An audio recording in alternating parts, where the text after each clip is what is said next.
Al-Fatihah. Bismillahirrahmanirrahim. Masalah memotong tubuh hewan. Fahsul Masail Senin 5 Jumat Tsani 1442 Hijriah. 1442 Hijriah. Dihafalkan itu, lupa terus saja. 18 Januari 2021 Masehi. 1442. Masalah memotong anggota tubuh hewan. Ada sebagian orang melakukan proses peternakan hewan dengan cara memotong anggota tubuh hewan tersebut.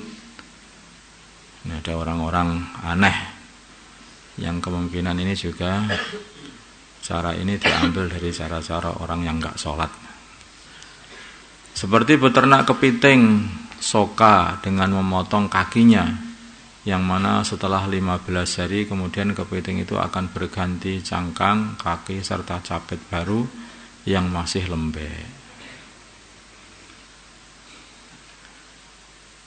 Seperti juga ayam yang masih kecil, paruhnya dipotong sedikit, kira-kira setengah senti atau ya 0,1 mungkin, atau berapa mili, nggak ngerti. Ada beberapa mili, enggak banyak. Kalau nggak salah motongnya itu ada 3 milian gitu. Atau bisa juga dengan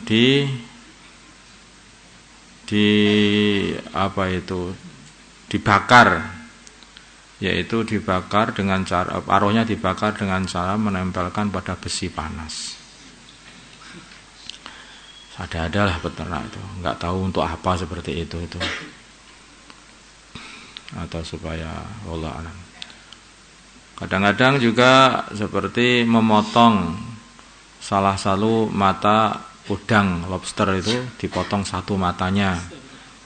Ada juga cara begitu itu. Pertanyaan, bagaimanakah hukum beternak kepiting soka, kepiting yang diprotoli kakinya tadi? Ayam dengan cara yang seperti itu, paruhnya dipotongi, atau lobster dengan matanya dipotong satu. Jawabnya adalah, ini ada beberapa pendapat. Menurut pendapat sebagian para ulama dinukil dari Imam Nawawi dalam Syarah Muslim, hukumnya adalah makruh hal yang seperti itu.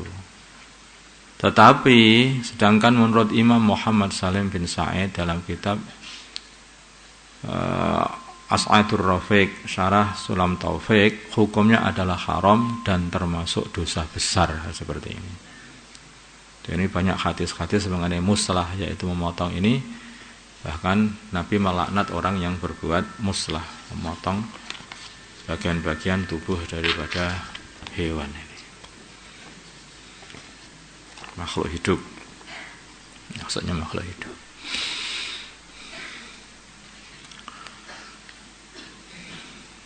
Ini kalau ya beternak, itu beternak yang baik. Ini kayak ayam ini suka kabur-kabur aja, potong aja kakinya ini. Itu yang enggak benar. Ini ayam ini suka kabur, kalau potong lehernya dimakan enggak masalah. Itu sembelih namanya. Ini potongi kakinya, dipotongi cucuknya, dicudes matanya. Nah, itu dosa besar. Tidak boleh. Kita ini harus punya adab dengan makhluk-makhluknya Allah. Berbuat sama binatang aja itu enggak boleh, apalagi berbuat kepada manusia. Itu ada seorang sahabat yang mau mengambil anak burung atau anak ayam gitu, maka ibunya itu melindungi anak-anaknya. Maka akhirnya oleh baginda Nabi, kenapa kamu buat seperti itu? Biarkan aja. Masalah nginang itu makan pinang. Kebiasaan masyarakat zaman dulu bermacam-macam. Salah satunya adalah nginang, yaitu makan pinang. Bahasa Jawanya nginang.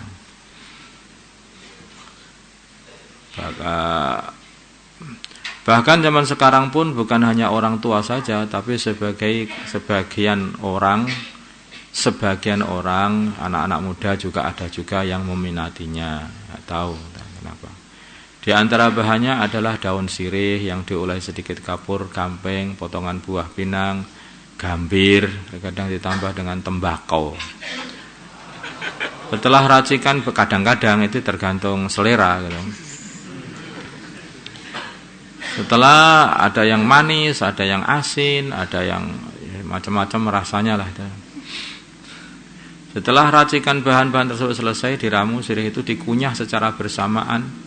Kemudian setelah puas mengunyahnya, nggak tahu apa rasanya sudah hilang atau gimana, air liur dari hasil nginang tersebut dibuang bersamaan dengan ampasnya. Menurut yang pernah mencobanya, katanya orang yang nginang ini akan kembali semangat dan lebih fresh lagi. Enggak, ini sugesti aja. Semua orang itu kalau sudah ketagihan itu ya mesti akan berkata seperti itu. Yang ahli nginang, habis nginang apa tuh kamu nginang? Habis nginang itu semangat, mata melek. Orang yang suka kopi, habis ngopi itu semangat. Orang yang suka cai, maka cai itu semangat lagi. Orang yang suka ngerokok, ini menjadikan sholat jadi khusyuk.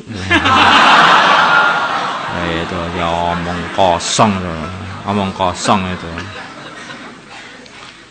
Bahkan bisa untuk obat penyakit sariawan dan lain-lain. Kalau ini mungkin bisa, karena itu ada sirihnya, ya.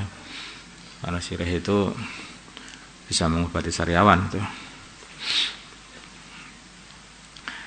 Sekarang masalah bagaimana hukum nginang.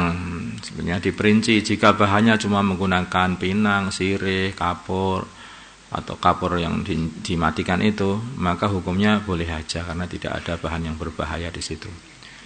Tapi jika bahan-bahan di atas ditambah tembakau, lah ini, karena tembakau itu berbahaya. Jika membahayakan, hukumnya adalah haram karena itu membahayakan diri. Kalau hukumnya itu kayak ngerokok, ya merokok itu pabriknya sendiri sudah menulis merokok membunuhmu. Kalau sudah begitu berarti ya orang merokok berarti membunuh diri. Ya seperti itu saja. Kalau makan tembakau dengan cara dikunyah-kunyah begitu, efeknya juga sama dengan rokok, ya kan katanya kok ya lebih berbahaya daripada rokok malahan. Ini kan sama dengan golden itu kan. Golden itu kan tembakau di lembutkan itu, terus digosok-gosok di gigi. Nah, nanti pusing gitu. Kalau belum pernah itu, yang seperti itu ya karena sebenarnya mabuk tembakau itu.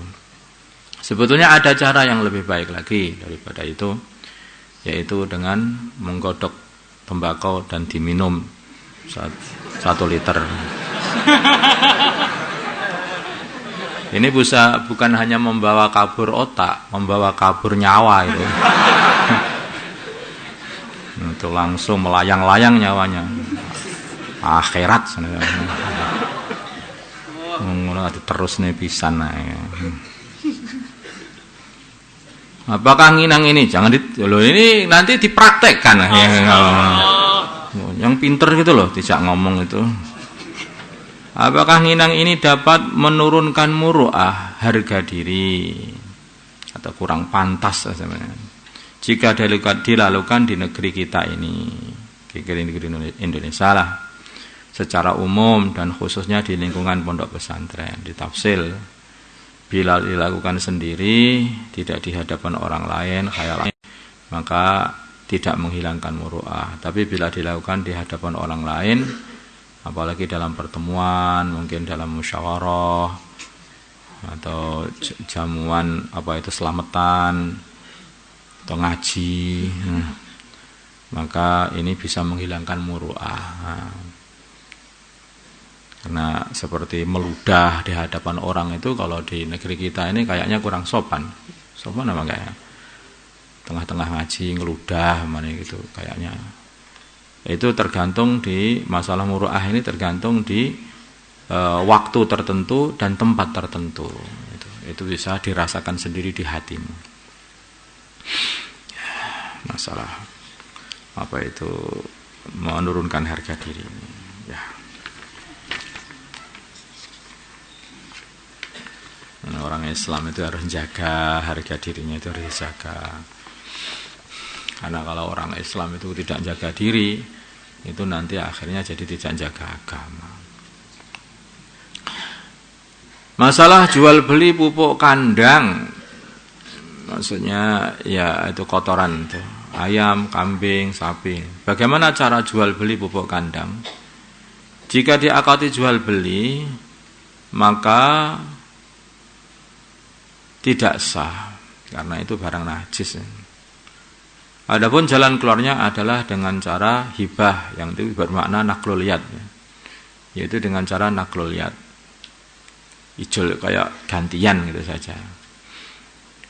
Dia apa itu memindahkan dari tangan dia ke tangan orang lain, dia ke tangan orang lain memindahkan dari tangan dia ke tangan kita, itu seperti itu.